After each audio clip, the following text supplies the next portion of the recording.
Audits from YHP or external auditors and discussed it. We have any recommended reports. Obviously, we accept the audit.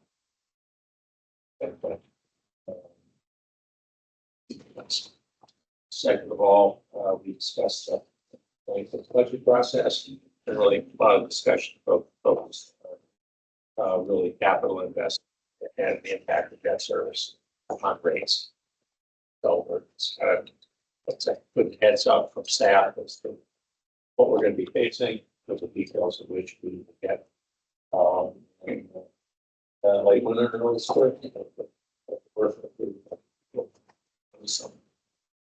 Thank you. Thank you.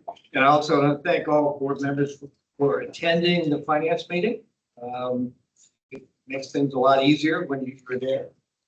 Thank you for that. Governance committee, Bill. We also have 5 of the board members at our meeting, and we have a very robust discussion. We reviewed the board self-assessment and the comments that the board had made.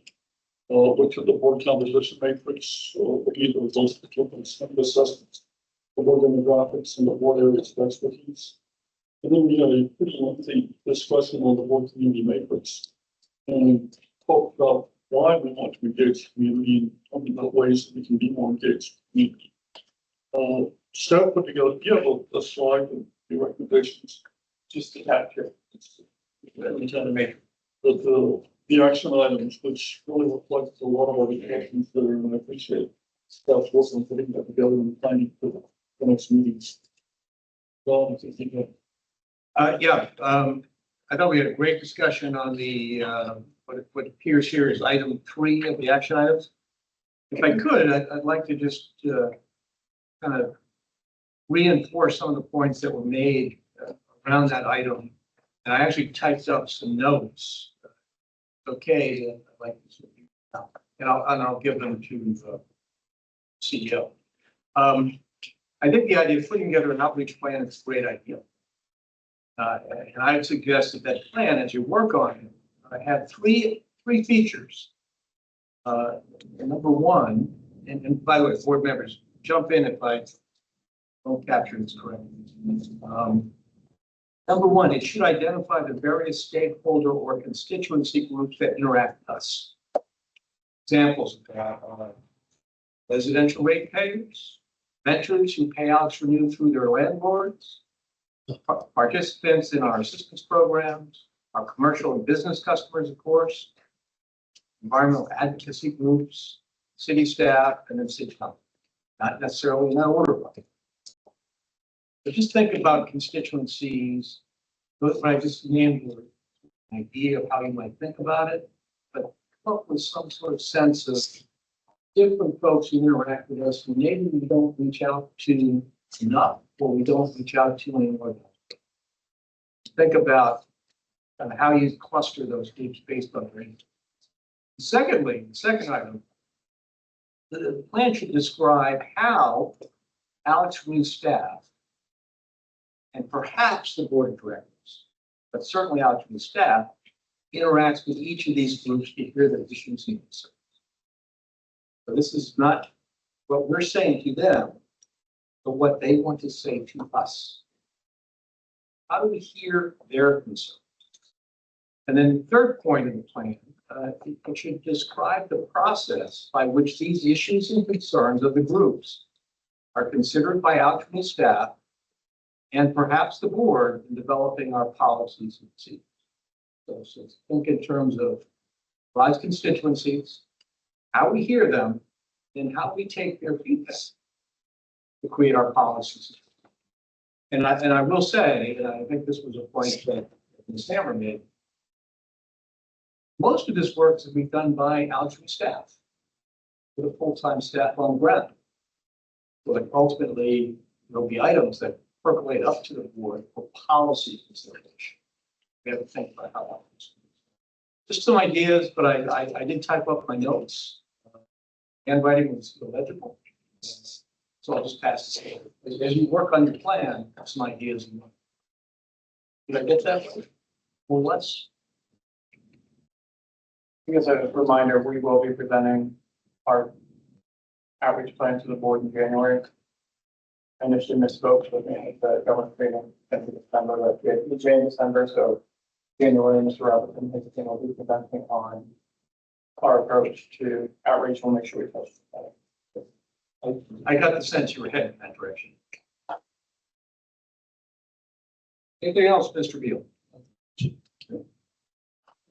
One other item, utility management conference with an action item to ask board members, I think the discussion during governance was whether or not we could use attending conferences for team building of the board and also to learn about the industry a little bit more. And the utility management conference just happens to be coming up on February 11th to 14th. It is in Arlington, Texas. And we have enough budget to send 2 board members this year. If there is interest from the board in attending, it is the one conference that's sort of geared towards executives and board members. It was set up that way. And wanted to offer that to the board as an action item, followed by action items from the governance committee. Have we selected the board members who will attend? This is just a reminder for the board to have that discussion and let us know we can help with arrangements and Ms. Dynas will be there with some staff presenting on our approach for environmental.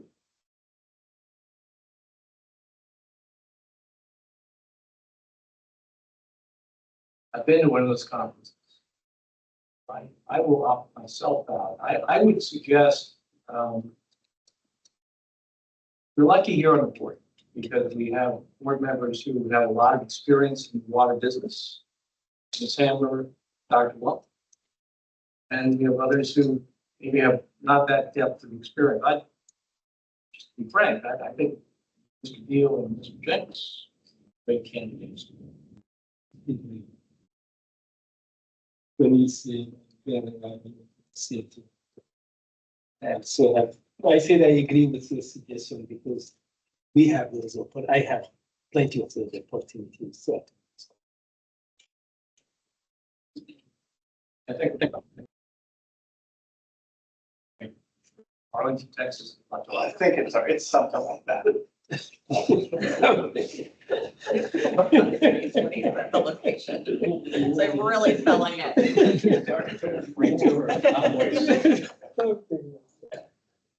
Okay, well, talk among yourselves.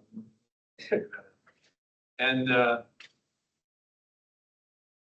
do you want to say about the board retreat? Yeah, so 7th and 8th, just a reminder, the second half of that Friday, so from noon to like 5 on Friday, and the early part of Saturday, 8:30 to 2:30. So make sure on everyone's calendar. And then Saturday, we have the solids overview and tour starting at 8 a.m. We're going to meet up here in East. And that's been public notice. Make sure you have your appropriate shoes and we have the rest of the PPE. And we'll be walking outside for around 2, most of the time. It's in and out of buildings. Okay. 8 a.m. Breakfast is served a little bit before that. Or- No, I think we can have breakfast while we do our presentation. Okay, good. Great. And then last item in your green folder, the draft annual report is in there. It's called the Path to Progress. You already saw the cover of it from the ACFR. It's kind of a nod towards the past. If you look at the second page in your green folder, there's the 1957 annual report. We found a lot of interesting items as we prepared for as we're preparing for the board retreat February 7th and 8th. We've gone through pretty much every board book and history of the organization. I came across some of these interesting reads. So we wanted to provide the 1957 annual report to the board just because we thought it was interesting reading and some of the challenges they were facing back then. And then the revised annual report for fiscal year 2024, which includes, I call beefed up financial pages to be able to be submitted as also a popular annual financial report. Mr. Jenks and the Finance and Audit Committee already gave us feedback on all of the financial pages. So the goal was to get you all a draft this evening, it'd be, nice for us to get this out before the holiday. So early December, if you want to take 2 weeks to take a look at it, and send over any comments, if you get comments back. About 2 weeks from this evening. Tuesday after Thanksgiving. Helpful. And the other one's just for reference, you'll see a lot of information pulled and photos pulled from there, especially on the back of the report.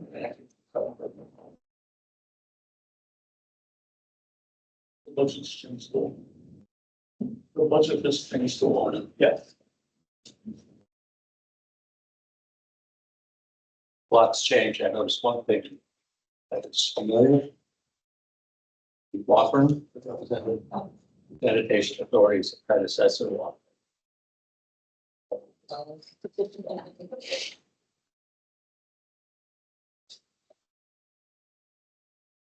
There's a lot of despair in the 1957 report. When you read it, it's. It's the first report, right? This is. There's one before this. There was one before this because it was created in 1952, so I still had to do annual reports. This was the first report after the Plans operating. came operational, A correct? lot of despair. Yes, you'll read it. If you read through the forward in the 1957 version. On paper. Open sewer is in the second sentence. So a lot of questions being asked at that time. And it's a really interesting read to see where we are today. So enjoy that. It's like reading. Again, this is very well put together. The layout, the interplay of the color and the black and white pictures, very effective. You'll notice a bit more narrative this year. Yeah. In the annual report, we're trying to go more in that direction as opposed to just infographic. And I like the additional financial statements. Good, very good.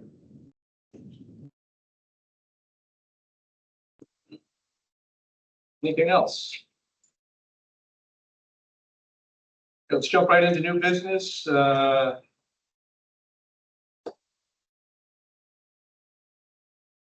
Any other updates on the financial report? That's it? For item A. Yep. I think we just want to give a report out of what we presented at finance and audit, like a quick briefing of the findings of the audit and an overview check.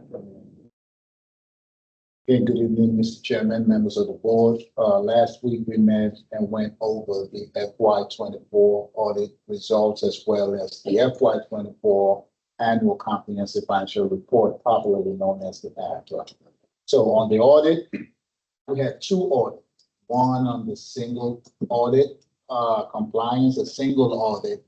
It's a required audit for any organization receiving federal funding to the tune of at least $750,000 and above.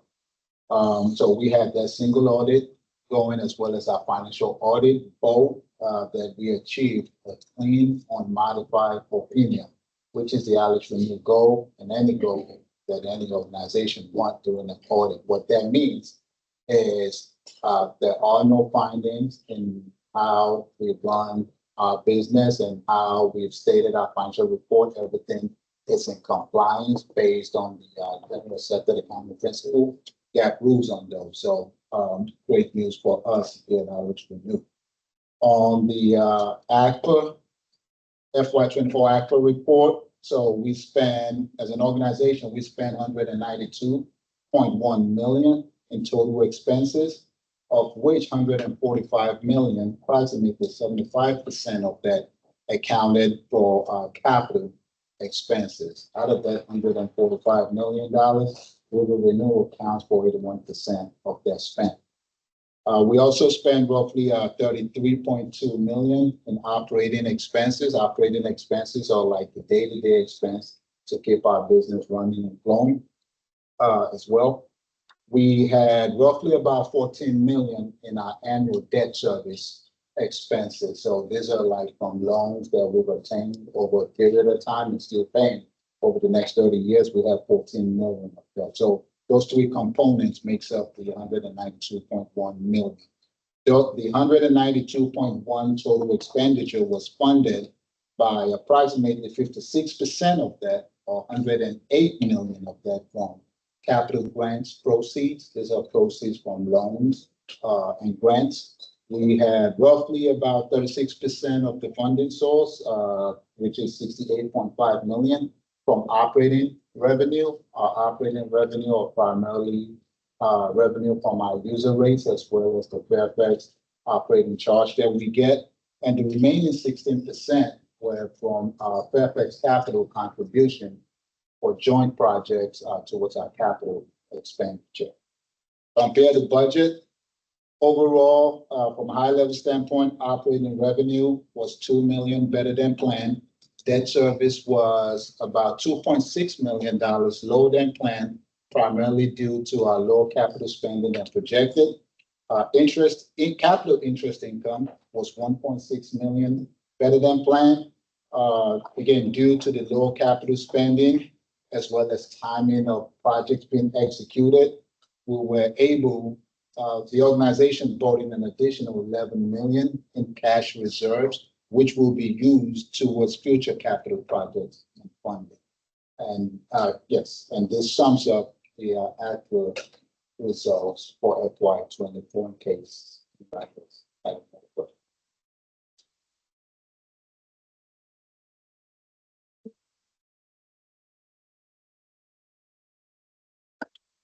We'll run into the basic ordering agreement. Start with you take a motion to. Board consent. Yep. For a second? Second. All in favor? Aye. And then same for us. The motion to accept the audits. For a second? Second. All in favor? Aye.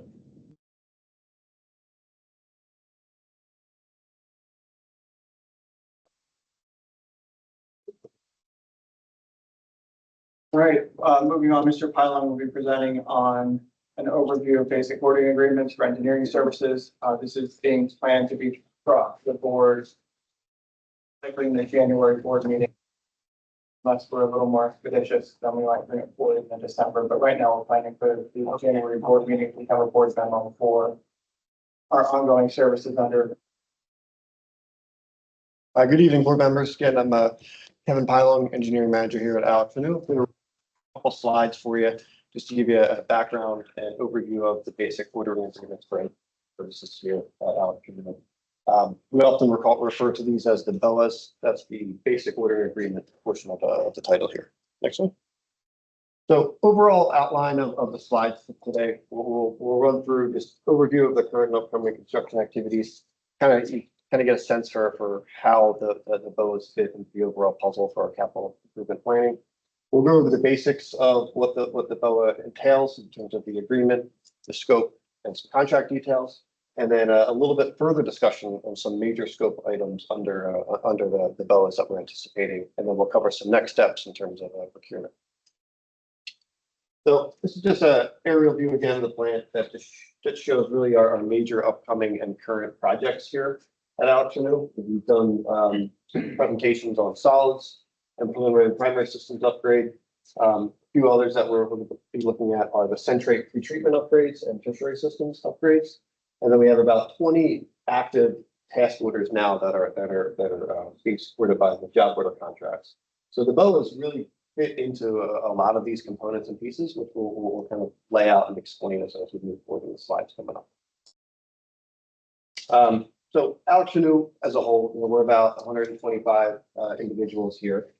The engineering department is led by Ms. Lappion and myself, and I'm supported by 4 direct reports. We are essentially in charge of planning and executing and managing and overseeing the capital improvement, overall capital improvement program here at AlexRenew. You can see we do that with a relatively short or a small team.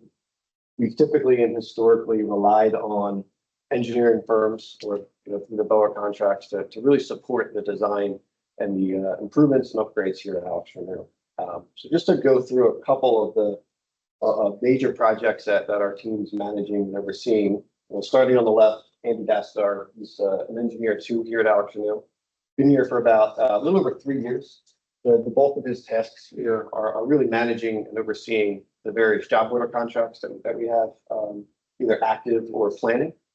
He's going to be the program manager on the tertiary system upgrades coming up. And he's also overseeing work that our BOAs have supported on the process heat transfer package upgrades and the boiler improvement projects. Kyle Chan is an engineer too as well, been here for a similar time frame. He's the assistant PM on the preliminary and primary system upgrade, along with myself and the solid upgrade program. He's going to be overseeing the upcoming centrate treatment work, and he's overseeing a current BOA task leader that is going to look at relocating a warehouse project on AlexRenew's campus. And he also does a lot of GIS analysis as well, supports Mr. Robinson on the LEAP map. Faith Abiawe is one of our wastewater engineers and planners. She does a lot of work outside of AlexRenew, specifically for AlexRenew's treatment plant. She does our VSUP review and coordination, oversees the Commonwealth Interceptor study and any support that we need on pumping station design improvements, and also overseeing the 5th floor build out here in the environmental center and the elevator replacement project on campus. So Andy, Kyle, and Faith are engineers by their degrees. Josh Lee is our O&M specialist. He's kind of our coordinator in the field. He's really overseeing a lot of the execution of the work and coordinating with myself, Andy, Kyle, and Faith to make sure that any design work that has been overseen and executed by some of the BOAs is actually going to be applicable. He also does a lot of field work in terms of CSO inspections. He coordinates our plant impact request process as well. So when any contractors are doing any work at AlexRenew, we have a process in place to make sure that what they're proposing to do has been reviewed and approved by our operations and maintenance staff. Everybody knows what they're doing, and there's no hiccups or impacts to how we manage and operate here at AlexRenew. So Josh really oversees the majority of all that work. He's also overseeing the operation and maintenance for our various pumping stations around Alexandria. So it's a relatively small team. We're doing a lot, and historically we're always supported by our engineering BOAs to really do design efforts to help us upgrade and improve our assets here at AlexRenew. So before we move on to that, just for a sense of scale,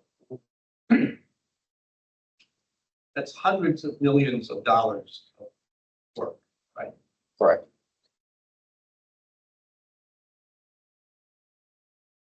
The team of 5 and 6.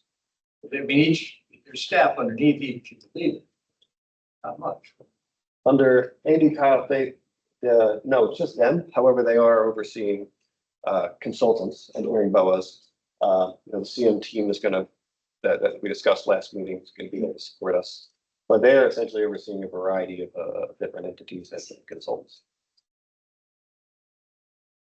My question is not how lean your team is.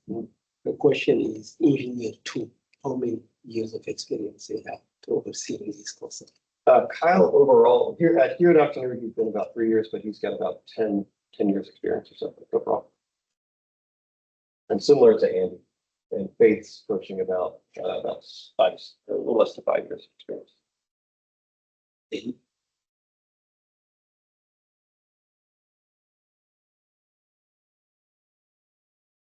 So the engineering BOAs, as they say now, we have 4 under contract that are expiring at the end of the year. That's why we went out for procurement towards the end of the summer.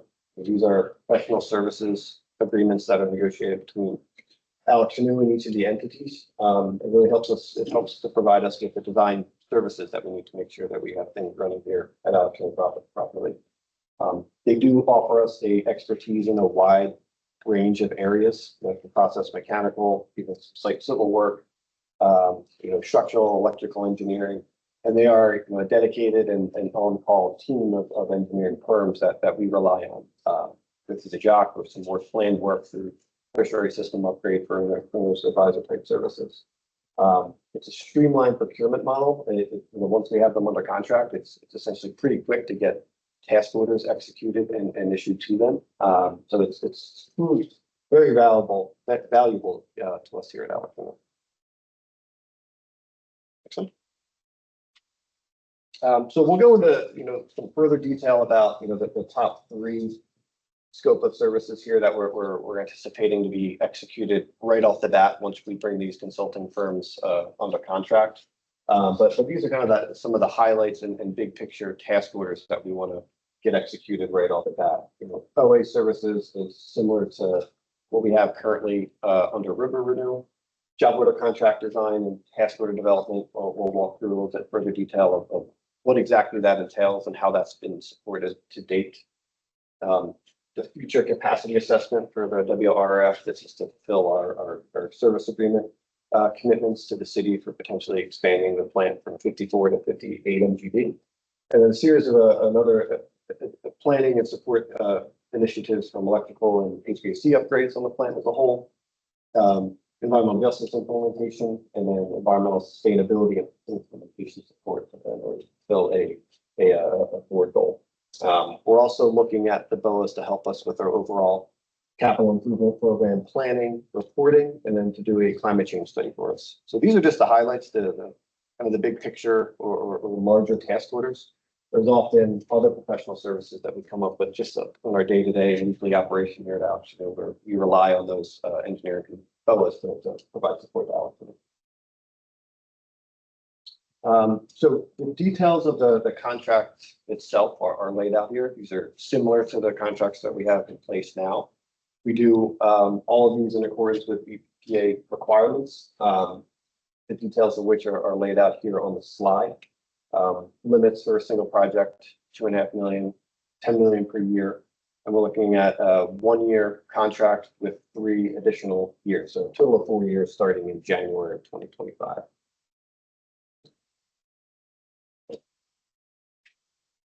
Are they renewable at your sole discretion? Yeah.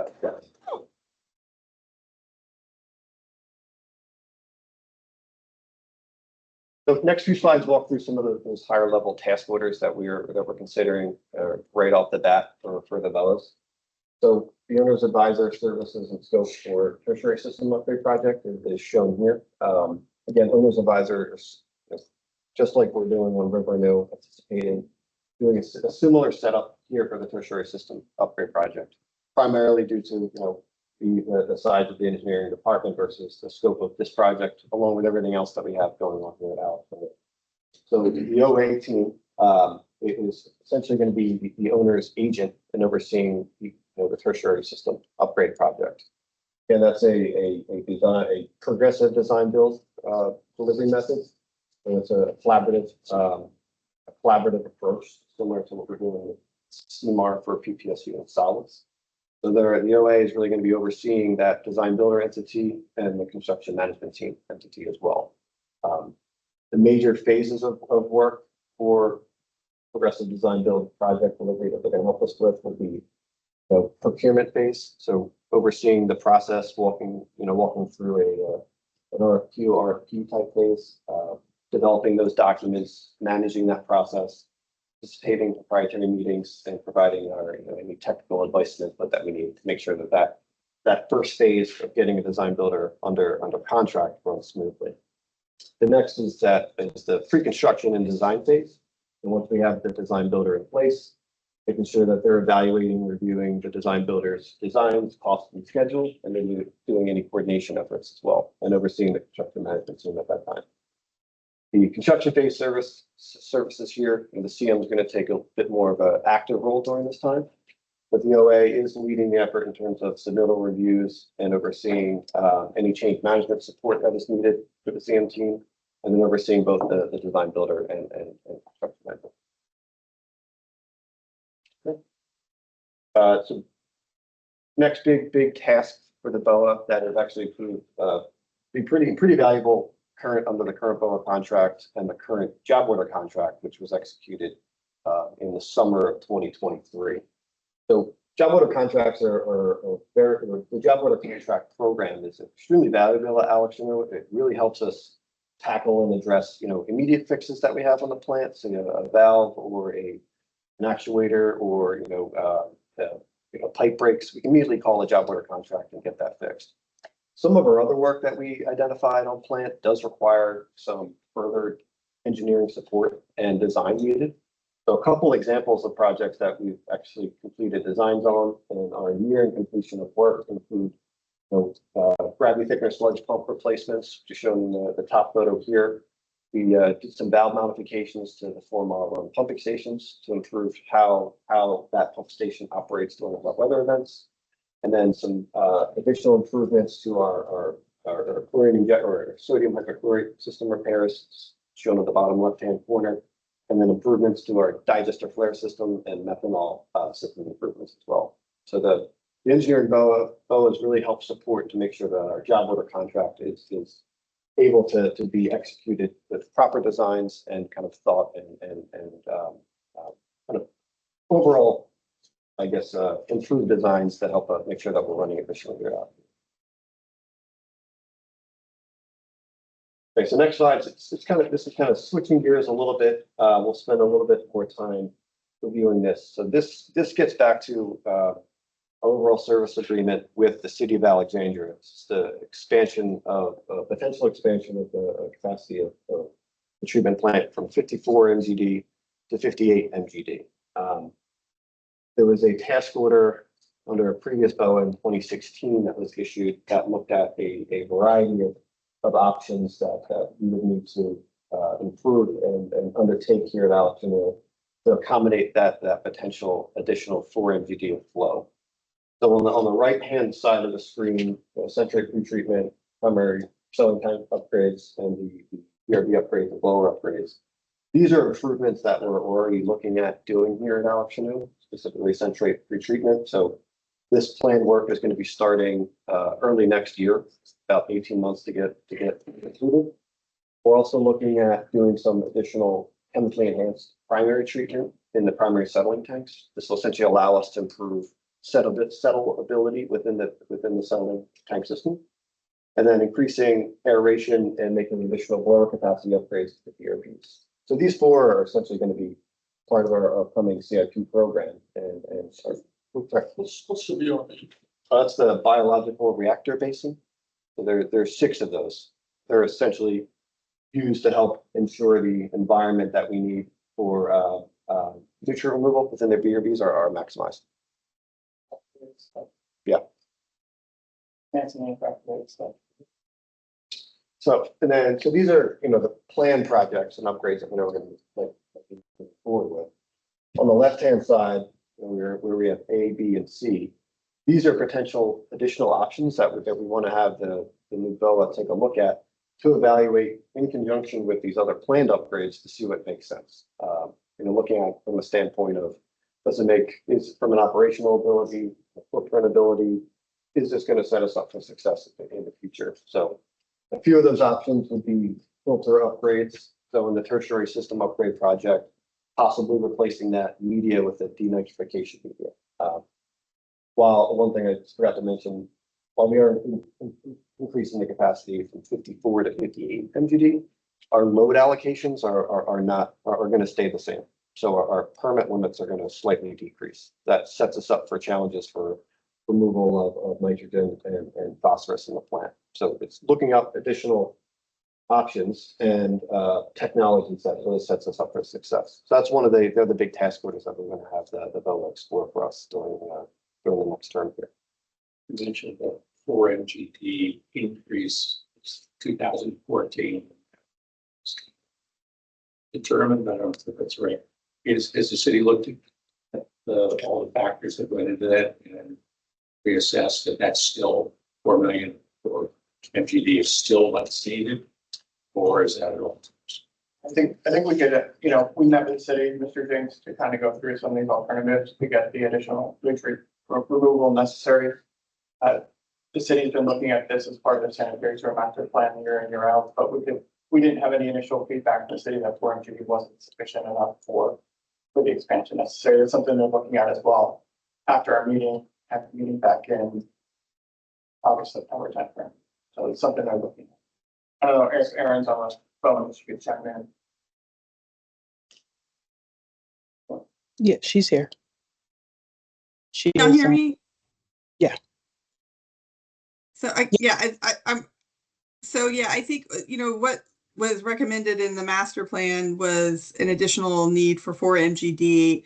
And we're, going back and confirming and taking a second look. So we'll get in writing at some point. You can We say, would have to this is what we need. Right. Thank you. Right. I think that when you looked at this in 2016, there was one alternative, alternative C, it was iPass. iPass is challenging because their tanks are covered, and you put a bunch of little pieces of plastic in there, it makes it challenging to do iPass. So the BOA team that we've been working with has come up with 2 other alternatives. One is piggybacking on the filter upgrade to get additional nutrient removal. It's enhanced filtration, denitrification through our filters to remove nitrogen. And the other one is looking at the old area where the carbon columns were, putting in moving bed biofilm reactors, something similar to what Fairfax uses right now to achieve some of their nutrient production. So those are the alternatives we're looking at. They all seem viable, but we need to be able to determine where the best bang for the buck is for nutrient production. We really like the idea of upgrading the filters all at once and getting that enhanced DNAT through our filters. But we're evaluating. Next one. So last task order we want to highlight was the environmental sustainability support. So similar to the engineering department, these are environmental managers and sustainability managers, mostly a team of 1.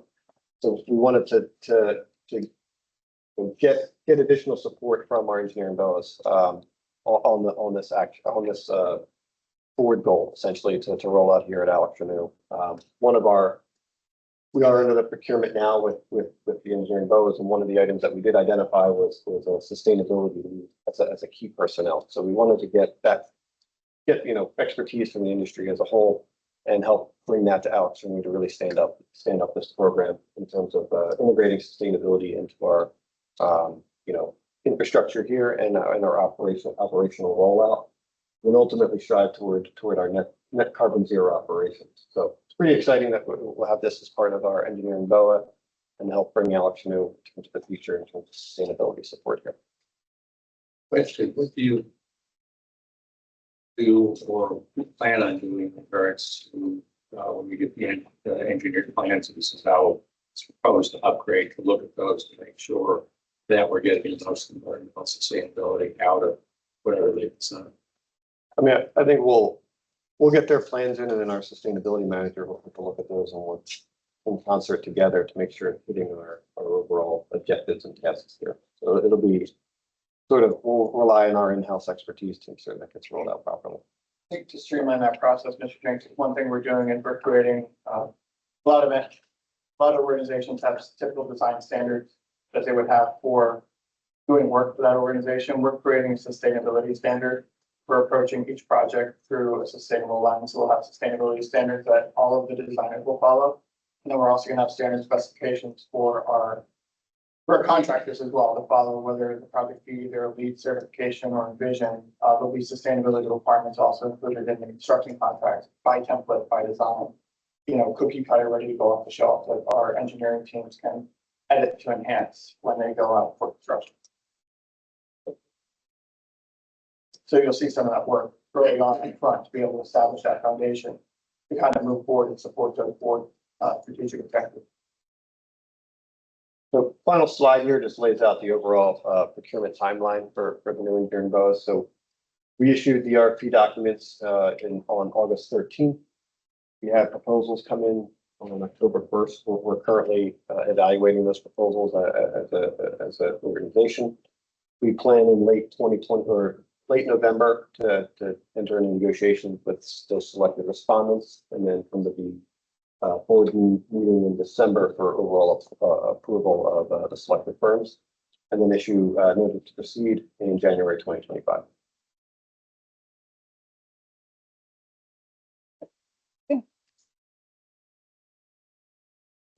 Okay. Thank you. Questions?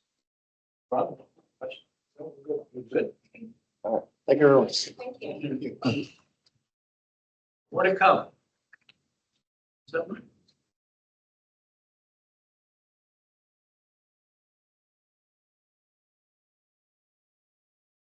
Item for amendment 1.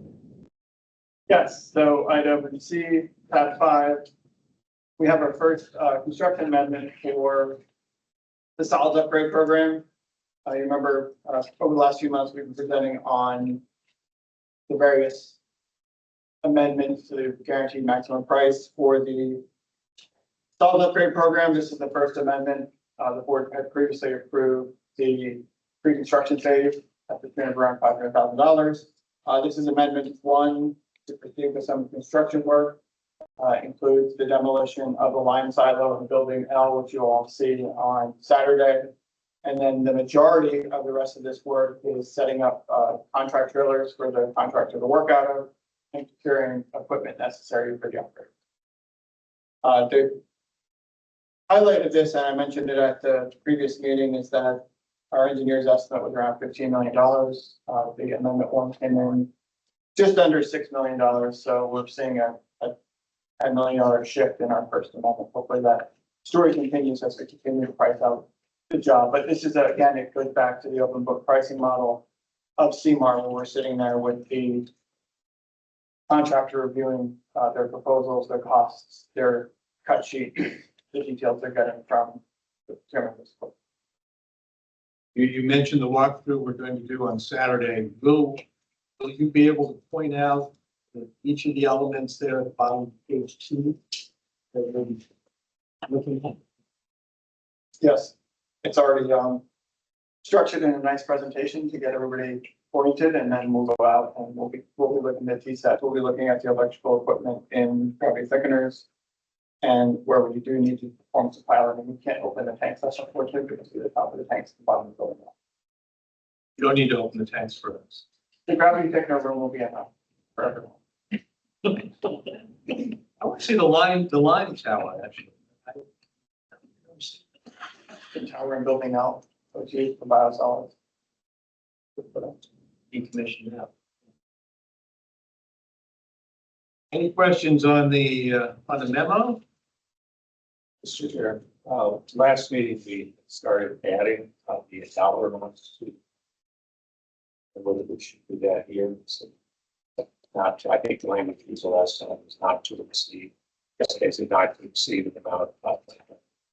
Right. Want to make that motion? I'd like to make move the staff recommendation with the addition of the end of the first sentence and amount not to exceed 5.5. Second. All in favor? Aye. Just maybe it's one item for the board to look at on page 3. Thank you, Mr. Vance, for that. All of these contracts as we move forward are going to carry a contract contingency and a project contingency. And that's how we're going to manage changes on the job, both through the contract contingency and the project contingency. There's language in the front end of the contract documents that governs which contingency we're going to take forward from based on what's experienced. What's the difference between those two? Mr. Pylon. So contract of contingency is something covers anything that is outside of, I guess, escalation that the contractor did not see. So it could be escalation costs, anything that they've missed in their overall, cost of work. And then project contingency is what we use to cover it in the change orders.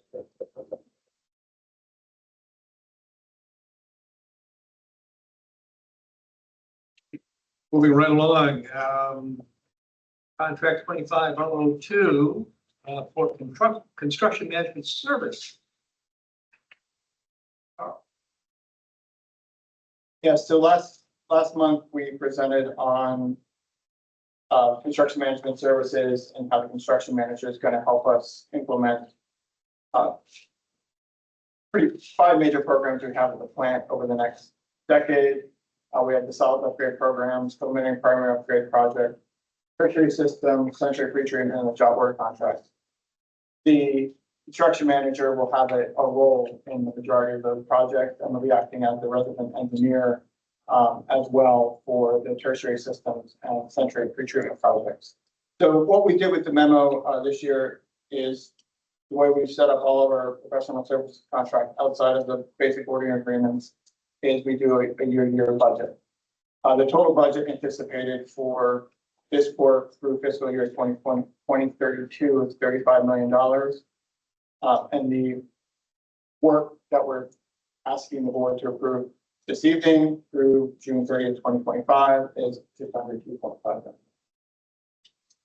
Again, this is a professional services contract overseeing a majority of the work that Mr. Pylan just went through in his presentation. And when you read through the memo, what we tried to do is, much like the presentation we presented last month, is give the details of the scope in each of the buckets. So it goes through the construction management oversight services, procurement-based services, pre-construction and design-based services, the RE services, and then the job work contract services. So that is, we essentially summarize the scope of services that's including RFP, that's probably 35 pages or so, into this memo, so you get a feel for what value you're getting out of the work. And then at the end on page 4, we highlighted the scoring. So this is the job. We got 10 proposals for the BOW RFPs that Mr. Pylan just presented on, and we got 2 proposals for CM services. Again, it's more niche and unique, especially given the amount of work going on in our area. The 2 firms, the highest ranked firm was Brown & Caldwell, and you can see their score was 72.4 points out of 100, with the second ranked team being at 66.5 points. And we also listed out the key differentiators on the bottom of page 4 and top of page 5 where the Brown & Caldwell took. And you can see how we broke down the scoring. In table 1, we put a lot of weight on the personnel, 65 points, related to experience and approach 30 points, and then we had a safety commitment. Being that this is actually construction management, we want to have some to the RFP as well.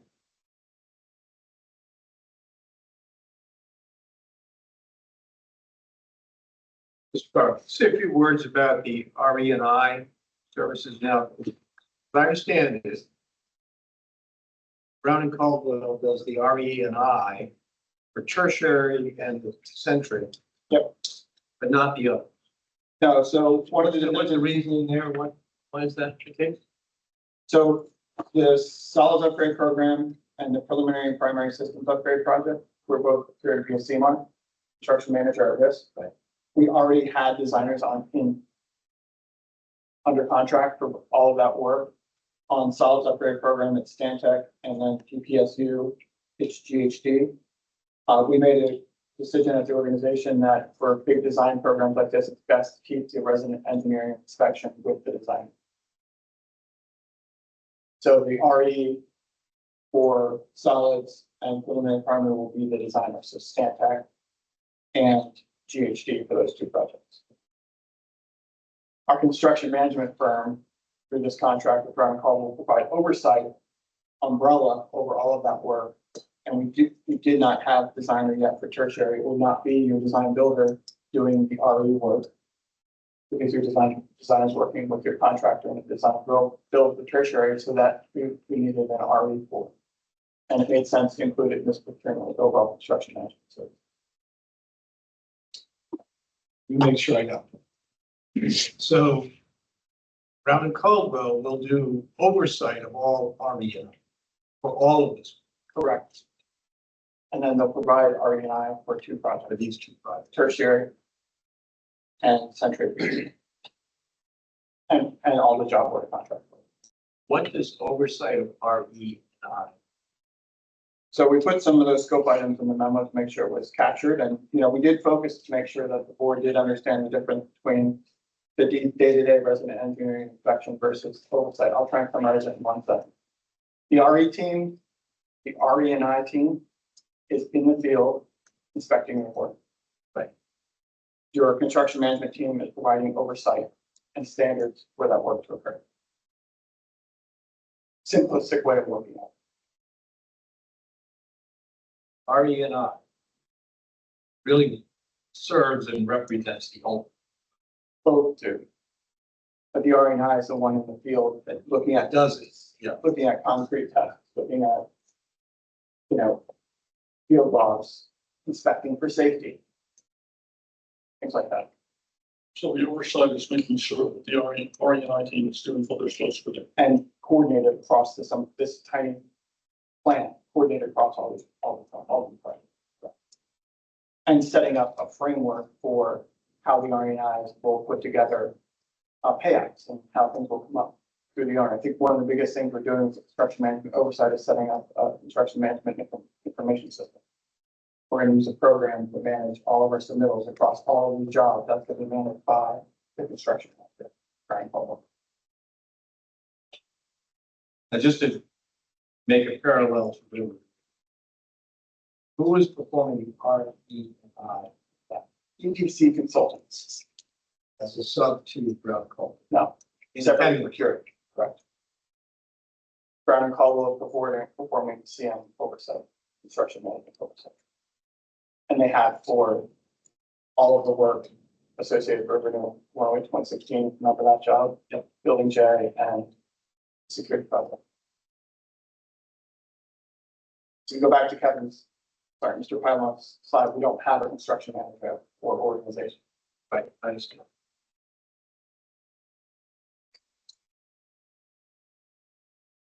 So all the controls, all of the programmatic side, programmatic risk registers will be done and managed by Brian Caldwell and Rudolph Falvey. So a single risk register for all of them. There'll be a programmatic risk register and then individual project risk registers for each project that they're managing. And ensuring we meet the same standards and when possible, it's without the same money.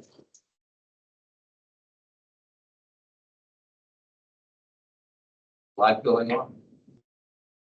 Question, Mr. Carl, if you could explain, how do you keep track of it all? You've got a lot of different, as it becomes going from 125 person organization to much bigger with more companies who are out there.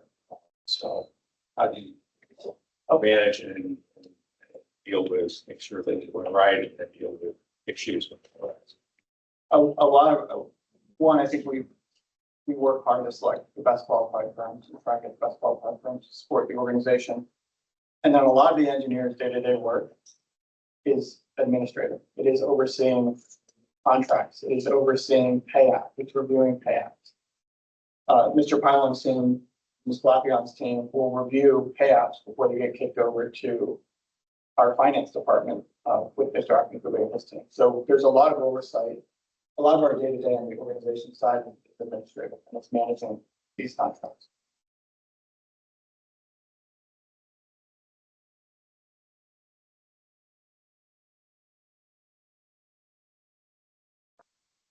We'll kick the day-to-day on construction line, managing the construction oversight to the RE and the CN. They'll be our eyes and ears on the construction side. So having one PM in charge for the CM to report up to, it's a streamlined process. Make sure we have our PMs, which aren't doing engineering work or primarily administrative, are in the know on projects on a daily basis by getting updates through the CM. It helps us be able to manage all of this work more effectively because it's the way we're wired. You're not going to see Mr. Chan out in site, walking the site, looking for issues with shoring. You can refer to the RE. And then if there's an issue, we'll have a CM, kind of chase that down, deal with it at that level. And it needs to escalate, it escalates up through the organization for an escalation matter.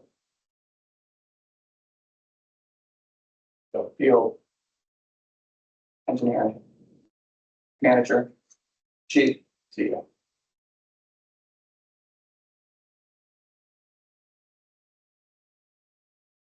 That help. But it's, all these pieces make a lot of sense individually when we talk about them, this contract and just here, and then put all the players on the field. It's a lot. Yeah, Track out, and they all have, they're all under contract to AlexRenew or subcontractor, or contractors under AlexRenew, they all have their own organizations they work for and their loyalties and their points of view processes. So it's One of the things the CM, and this goes aside, one of the things that you see from the CM is, especially when you get somebody co-located with you, they start to lose their organizational badge and they start wearing out a new badge, especially when they're representing the organization in a role like an owner's advisor or a construction manager. And the model that we've already gone through on AlexRenew has served us well. You know, a lot of the staff from all of these firms come into the organization and are here to represent their women. We expect this to work very similarly. Because we selected the one team has done that work for us. Now, on page 4 of the memo, you clearly put the heaviest emphasis on key personnel. Not going into much detail because you're sensitive, but just what characteristics are you going to be looking at? So when you look at the key personnel, we look at the full chart, and how the team's structured. And then we look at specific key personnel on this job. We really looked at the construction manager as, you know, the highest points. We also looked at the person that was going to be managing our construction management information system, standing that program up. On this job, we did also ask for some of their RE services and who they're going to be using for the inspection services in the field. We put a lot of weight on key personnel because we found that going through countless procurements over the last 7 years, it all comes down to people that are working on the job. Anybody can write an approach. Depends who you got. So, you know, the approach section usually has been, you'll see it moving forward, same with the bows, it'll be de-weighted in the approach section because usually they're kind of cookie cutter. They're pretty standard that we get from all the industry, and the real differentiator has been on key personnel who work for performance with different. But by far the most points in this job was on construction. And that makes sense given how lightly staffed we are.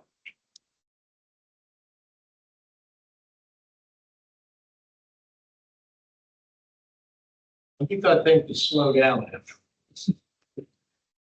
I just have a general comment. Actually, I like the structure we come up with because on the two first, contract where we have new in there, actually, it's respected some of the conflict.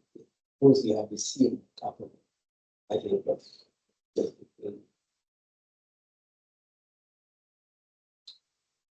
there more discussion? Try. Good. Are we approving the year one scope or are we approving the entire? No, just a year one scope. This will be restored every year Not to exceed 2.5 million. this year.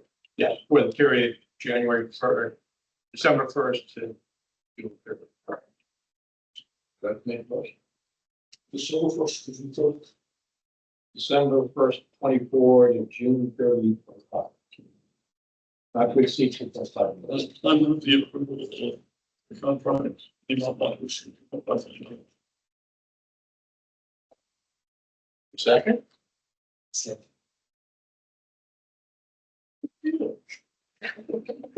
everybody's looking down. I want to mention, we're gonna, at governance, we're trying to make sure that these memos, especially if they're long contract memos like this, do stand well on their own. So any feedback would be appreciated. If we're hitting the mark, missing the mark, that kind of feedback would be helpful. Oh, If we're hitting the mark, I don't want to hear it. If we're missing the mark, let us know. Actually, I like it. it's an improvement. Yeah. Very clear. It was very clear. Very good. Good note. All those in favor?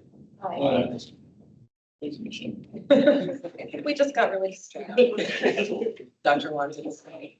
Okay. Moving right along, let's jump into monthly outcomes. Tab 7. Just do want to update the board. We said we would update the board on MOUs and other items that we do execute at staff level. I just do want to report to the board that we did execute a memorandum of understanding with Loudoun Water, Prince William Water, Fauquier County Sanitation Authority. And you rose to enter into a regional biosolids MOU. We're going to be putting out an RFP to form a regional biosolids study where we pool our efforts for the long-term management of biosolids. This is post the drying facility that the organization. How do we manage biosolids long-term within Northern Virginia? We also have Arlington County and Fairfax County participating in the study as well. So we did want to inform the board of that MOU, and that will be moving forward. We're at AlexRenew going to be managing the procurement of the RFP. So this is looking long-term, 20 to 25 years plus, on how we can make biosolids into vanish into thin air. So not there. So when we talked about this before, we talked about pyrolysis and gasification types of alternatives, where it could be cited. With the other utilities help, we can have a larger discussion as a region to deal with it as a region, not everybody putting in a pyrolysis facility. That would be silly. In our walkthrough on Saturday, we'll discuss maybe at a very, very high level why regionalization is. We can talk through it, sure.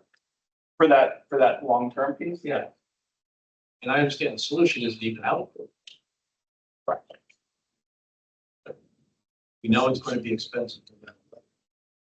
I think the challenge is, we're getting ourselves to a point we're gonna have relatively, a low amount of solids leaving the facility to diversify our end use. And if we can regionalize to have that, if we're not land applying, we can regionalize to be able to have it go to nothing or go to energy or something else. It's going to study all of them. So good consideration. That group does not come from Fairfax County. It does. Fairfax County and Arlington are.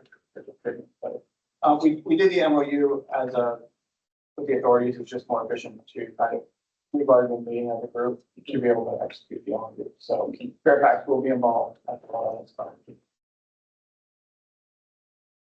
That's great. Strategic partnership is one of our strategic goals. In the monthly report, the job order contract on page 2 is getting longer and longer. You can see how much work it goes without saying, right? Without the job order contract, thankfully we have that ability to do this work. Do you have the deck for phase 4? Yeah.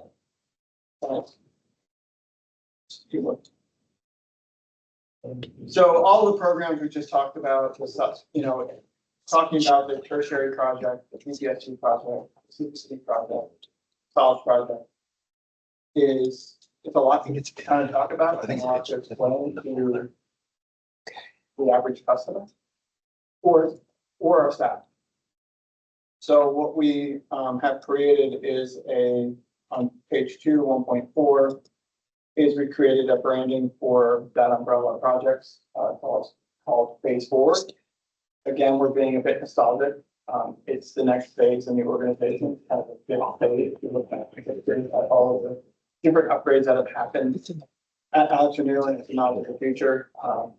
Next phase, looking forward. So we do have a logo and branding for that. We can share it with the board after the meeting, or if we already with the board at this evening, we'll show it to you here at the end. So that umbrella projects we're going to be referring to as phase 4, just like Revenue had a name. These projects now have a name, phase 4. I think it will help us also in communicating these projects to the community. Is there a way to come up with two sentences that describes what that is? It does, and I was hoping we had it definitely. So I think it's building a resilient wastewater future. I believe what our tagline is for phase 4 is where we're at for our tagline. With some sort of description of what that means. So, Oh, the description of the phase 4, the description. what you got here is good, but I think I'm an engineer and I look at my schedule. But it'd be nice to have something that's a little more definitive than resilient. One point is check this. What sounds exciting? Means, All the things that sound. You have it. I'm trying to send it to them. We'll keep going on page 3. Item 1.5, Mr. Pylan just walked through the BOAs. And we did want to talk about the IPD we issued in October 2024. We are rehabbing elevators in 2 of our buildings, at the work, building L, which you'll see on Saturday, and building G. Again, with elevators at the end of useful life, we're buying circuit boards and even to be able to keep them operational, so they're going to get this rehab. the citizen. What? Or we just rebuild the circuit boards ourselves. So it's, again, the elevators date back to early 2000s, they're just not making the circuitry anymore. So our staff need to get up and down 7-story building. We need to elevator. Redux, it gets kind of hot, so. October is Wellness Month. We did have a great wellness fair on 6/4. And since August 2023, we have no lost time in accidents. It's about $260,000.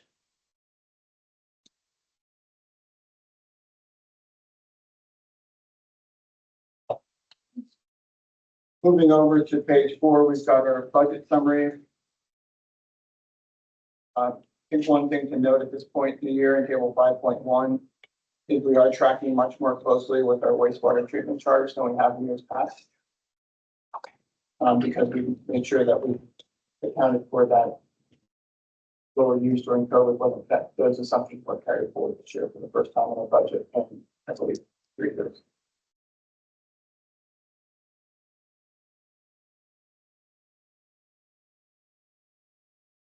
Cash reserves and debt coverage are looking very good. Correct. You put those back in there. Mr. Robertson's going to walk through the status of delinquencies, but I want to give a kudos to the team for being able to get over half of our arrears on given funds in a very short order. So just to walk through a few high level points here, we did see a slight decrease in the number of accounts that were delinquent this month, which if you'll remember, there was kind of a jump last month. We saw a larger decrease in the amount of money owed, and that's primarily due to commercial customers paying balances. Those delinquencies represent about 66% of the delinquent values represented by residential customers. So that's about in line with where it's been. And as Mr. Carl pointed out, it represents about 60% of our total arrearage value, so it's 57%, but we'll round up. One thing that I would note before we go into disconnections is, if you'll recall, Virginia American Water did have a cyber incident last month, so they were unable to perform any disconnections for either us or themselves after that occurred.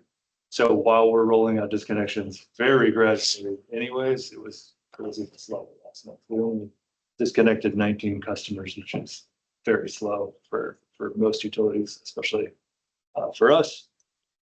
Of the customers disconnected, 10 paid their balance in full, 7 enrolled in payment plans, 2 accounts were closed. Did any of those receive leave? It was Yes. helpful if that was included in the Okay, we summary. can include that. Because I've been trying to track, how many folks who are getting disconnected are getting leave. On the map is the only way to kind of identify those, and it can be hard to read. So roughly half of our, the people that are receiving leave are also on a payment plan. Right. For some. But we can add that as a stat here. Okay, great.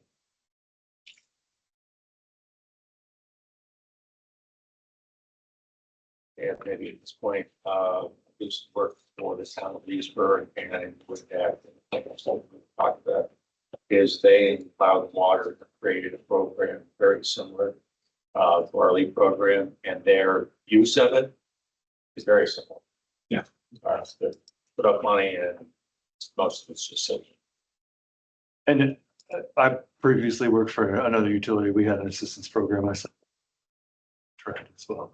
It's a pretty common thing. So there's a few things that we're doing LEAP outreach wise differently. And we're still trying to kind of expand how we're communicating that message. One of the things we started last month is we partnered with the Alexandria Soccer Association. They have their own listserv for their email listserv rather, participants. So that kind of gets us a different demographic than we may get with our own email list. I'm sure there's some overlap there, but another way that we can connect with them. And then I reached out to Dollar Energy. They're in the process of setting up a way that's easier for customers to apply online. So we're working with them on how we hope to have that up soon. So we'll see if that can kind of shift the tide a little bit here, but I think people are generally hesitant to ask for support. I think the good news for us is they have not been hesitant to sign up for payment plans. The amount of customers that we have in terms of people that do have an arrearage is at that 50%, 57% mark. It's really high. I spoke with Promise this last month and they said it's probably the highest that we've seen. So I think we're doing a great job communicating about both LEAP and payment plans. We're just kind of seeing it pay more dividends. We did have 5 more customers apply for LEAP this past month.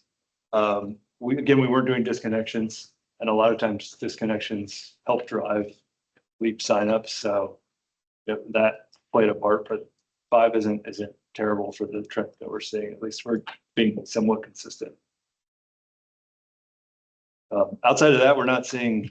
You're starting to see some dots in similar areas, not always in line with the census tracts that we've marked here, but you're starting to see some general trends around maybe specific neighborhoods or areas about it.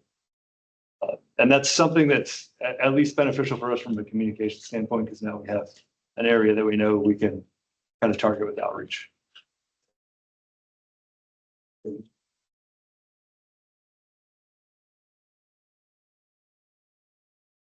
That's all I really have on that, unless anybody has any.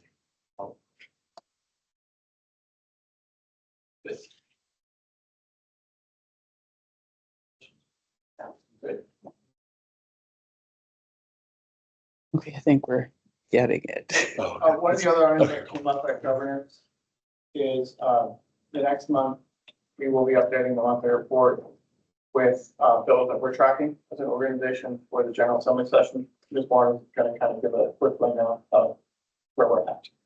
So the session right now, it's set to begin January 8th, but we're in the pre-file stage through November 25th. Bills can be pre-filed. So we've been already tracking those so far. Haven't seen anything that directly impacts us, but we'll start anything that does. We're going to start providing that in the monthly outcomes report. It's a short session, so it'll be February 22nd. Other than that. Report.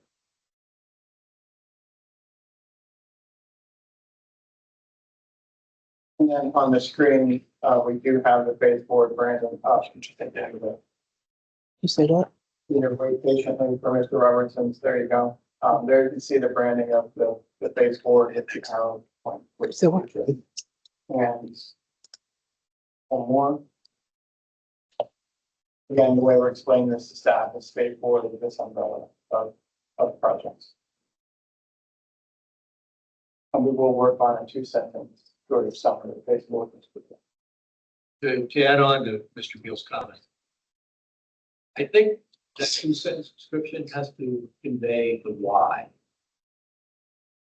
The brilliance of AlexRenew is very easy to communicate the why. Well, 90 CSO overflows to 4. And this one is, the why is not as self-evident. Although I think it's very reasonable for this. I think That's what we communicate. I was gonna make the exact same comment. You know, just listing the projects won't mean anything to most people, but, you know, explaining that like. these are life and we have to make sure they're working and just kind of a common sense approach.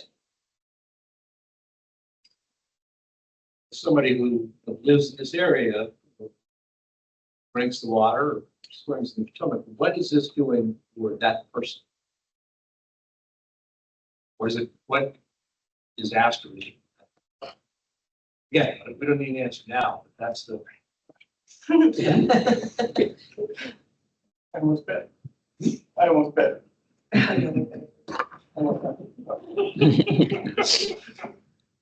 You can have a day or two though. But I mean, it's very clear this is absolutely necessary. But how you convey that to. Maybe that's the tagline. It's absolutely necessary. My point is separate retreatment. Oh, yeah, this, again, this is just kind of, this is what we rolled this out for staff, last Yeah. week at a chili cook-off to kind of explain the work happening at the organization. Yeah.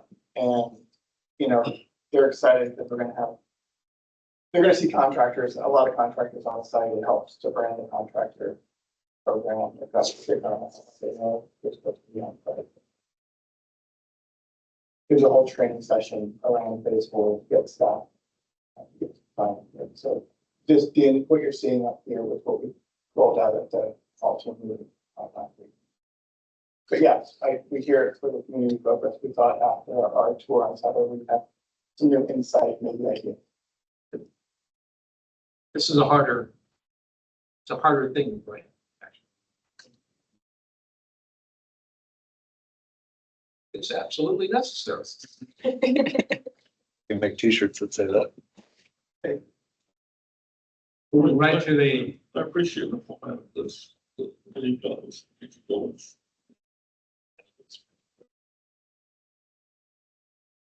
renew dashboard. Yeah, we updated the dashboard a bit. We're getting to like the very, very end of the job mix. It was easier just to show, where we are on the program from a schedule standpoint and what we have remaining. So what we tried to show is where we do have time extension, on a project in the first slide. So you can see we're slipping into early 2026 with operational demonstration starting out at the plant, and then Hamilton Row Street site, some slight delays there as well. These time extended to the work to the. No. The bone of contention. We're working through it. It has not yet been extended in the contract by substantial. So right now, substantial protection, July 1st. So this is just you last something to say. We have the yellow lines we do have a day-to-day schedule using to manage the job. That's what's reflected here, an actual.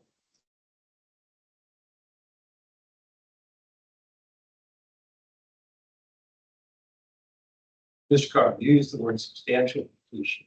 Yes, but it operates. That means operation. Right. That means we've met the statutory. Correct. You can take flow and pump it out. By the way, in terms of the graphics, which I know simplify things much, that means it still might be a little of that yellow diagonals. Graph. The graph that appears is does that graph for AlexRenew, that bar for AlexRenew, have to be entirely dark blue for us to be operational? The line, that vertical blue line that you see between, sorry. Right now, operational demonstration is early 2026. That entire yellow line does not have to be blue to be operational, to be complete. Got it. Got it. So what will happen is, you're putting a roof on the offices of the superstructure water field, you're able to water the tunnel. It has nothing to do with substantial completion, meaning the requirements of the statutory deadline. So there's other work that will happen, like site restoration, things like that at AlexRenew that happen after we're operational. Because I look at the overall project progress, right, we're at 72% now. We don't have to be at 100% to be operational. No. I don't know what the number is. No, I would ask calculate. But okay, that's encouraging. Yeah, I know that Yeah, that percent is like inching up slowly. yeah, the moral of the story is we're gonna be done at the outfall sites. Push runs, ready to accept flow now. We'll be done at Tunnel Street, Flow Street, it's getting the pump station done to get rid of the water. That's the push. Thank you.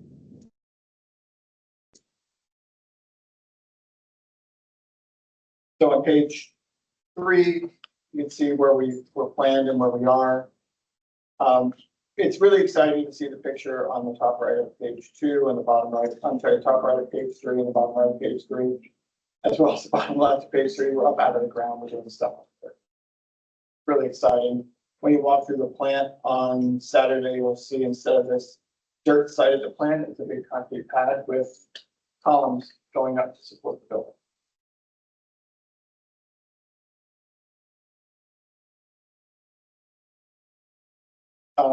Page 4, as you can see, we spent just shy of 500 million to date in the program, capital expenditure.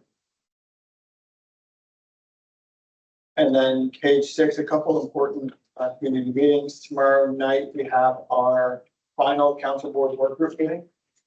That council board work group started meeting in 2018 as part of the outfall transfer agreement with the city. So we will be having a small celebration at that meeting tomorrow evening. And then we also have our final AlexRenew stakeholder advisory group meeting and celebration on December 19th. So we have a short meeting here at AlexRenew, followed by hors d'oeuvres at Whiskey and Oyster up the street.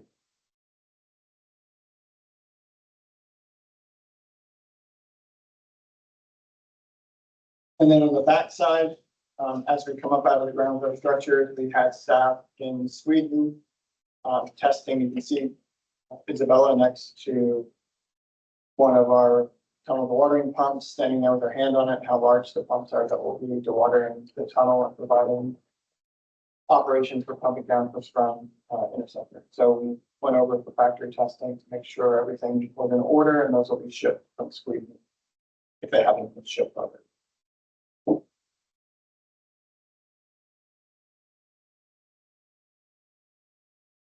180 million gallons a day, 60 feet. Okay. It's a lot of force. For 150. That's for the, yeah, so the dormant pumps are at the bottom of the shaft, they have 100 foot square ahead, they're 20 million gallons per day, and then above there in the same shaft, we have the water, which is what you see above, doing the pumping, the hydraulic grade line, and also or something like that.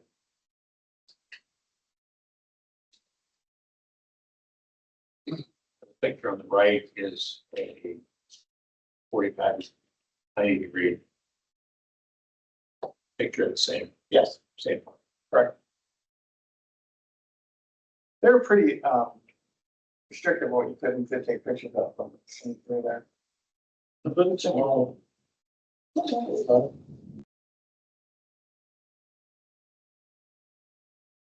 In the room, yeah, but they were most of the testing behind like a wall watching data. And for us, it would be deeper for them. No,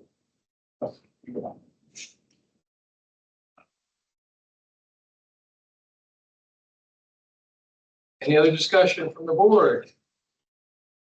The motion to adjourn. Second. All in favor? Everybody enjoy the Thanksgiving holiday. Relax at least for Thursday and Friday. We'll see you in December. I actually will see many of you, all of you, on Saturday.